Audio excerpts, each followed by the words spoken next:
वो एक रिक्वायरमेंट जो आपकी स्पाउस वीज़ा की एप्लीकेशन को तबाह कर सकती है, बर्बाद कर सकती है, रूइन कर सकती है, वो रिक्वायरमेंट जिसको अगर आप फुलफिल ना करें तो आपकी एप्लीकेशन बिल्कुल ही रिफ्यूज़ हो सकती है। वो रिक्वायरमेंट है अकोमोडेशन की रिक्वायरमेंट।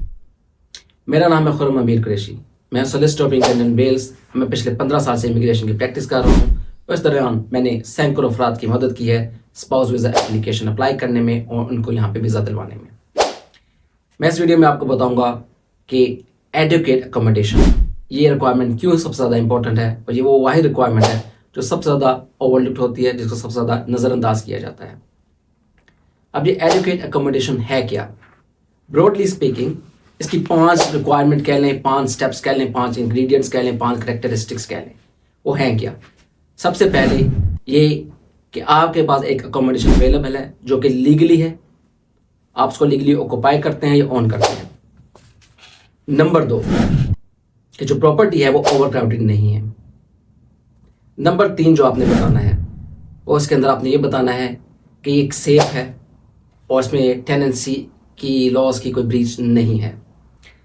चौथा आपने ये बताना है इसके अंदर कि ये आपके एक्सक्लूसिव यूज़ के लिए है। और पांचवा कि ये अवेलेबल है आपके पास और आपको पब्लिक फंड्स की ज़रूरत नहीं है। अब मैं इन रिक्वायरमेंट्स को या इन स्टेजेस को डिटेल में बताऊंगा।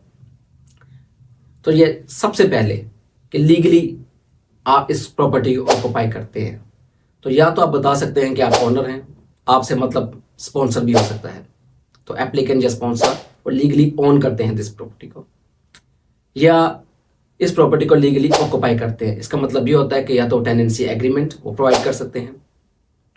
इसके अलावा अगर आप शेयर्ड अकोमोडेशन में रहते हैं तो आपको एविडेंस देना पड़ेगा कि जो लैंडलॉर्ड है उसने आपको परमिशन दी हुई है इन राइटिंग कि आप उस प्रॉपर्टी में रह सकते हैं इन शेयरिंग।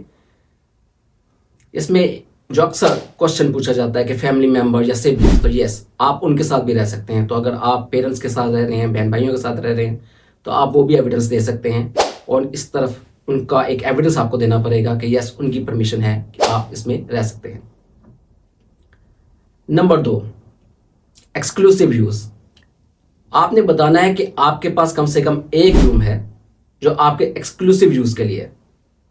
तो जैसे कि अगर आप पेरेंट्स के भी साथ रहते हैं या बहन भाई के साथ रहते हैं तो वो एविडेंस देना पड़ेगा कि कम से कम एक कमरा आपके एक्सक्लूसिव यूज़ के लिए मौजूद है। इसका मतलब क्या होता है? मतलब ये आप ये नहीं कह सकते कि मैं लिविंग रूम में रहता हूँ, कि लिविंग रूम जो है वह एक्सक्लूसिव यूज़ के लिए नहीं होता, उसमें सब लोग गुजरते हैं, आते हैं, जाते हैं। और साथ ही एक मिसाल भी दिया करता हूँ कि जैसे कि आप ये भी नहीं कह सकते कि सुबह 9 से शाम 9 बजे तक तो हम रहते हैं, 9 बजे के बाद दूसरी शिफ्ट आती है, वो हमें रात रहने लग जाती है। तो एक्सक्लूसिव यूज़ आपकी 24 घंटे एक्सेस और आपकी प्राइवेसी वहाँ पे है। तीसरी रिक्वायरमेंट जो आपने बतानी है वो है सेफ, यानी टेनेंसी लॉस की कोई ब्रीच ना हो। अब ये सेफ जो रिक्वायरमेंट है इसका मतलब ये होता है कि जोन सा रूम है या जोन सी प्रॉपर्टी है वो फ्री फ्रॉम हैजर्ड्स हो।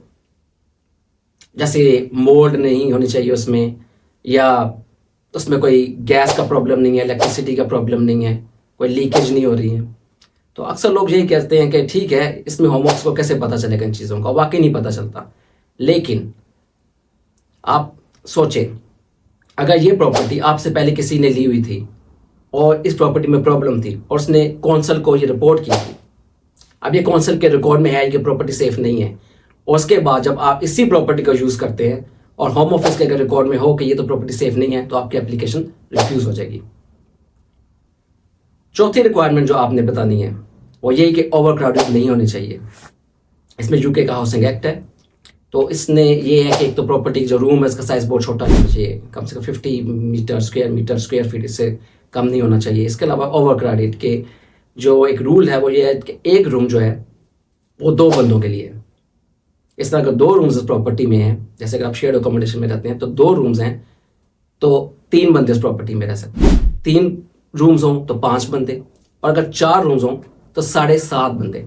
जी हाँ, आपने सही सुना, 7.5, 7.5।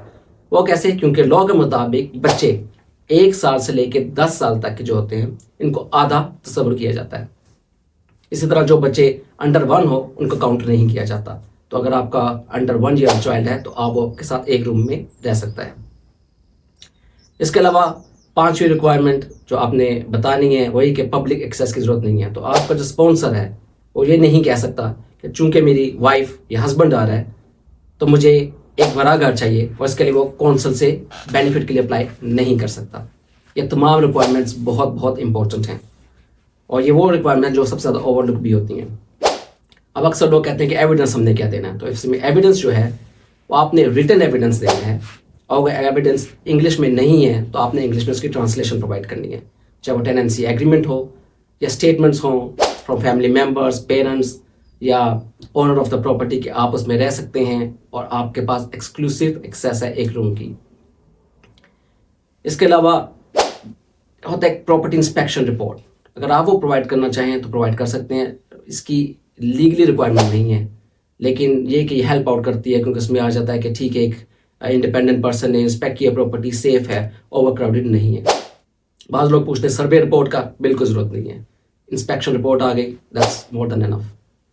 अगर आपको किसी किस्म की मज़ीद तफसील की ज़रूरत हो तो इस टॉपिक के ऊपर और स्पाउस वीज़ा जनरली हमारी डिटेल्ड वीडियोस भी मौजूद हैं, मेरे लिखे हुए ब्लॉग्स भी मौजूद हैं, हमारा चैट ग्रुप और फेसबुक ग्रुप भी मौजूद है। इन तमाम की डिटेल जो है आप डिस्क्रिप्शन में देख सकते हैं। बहुत शुक्रिया।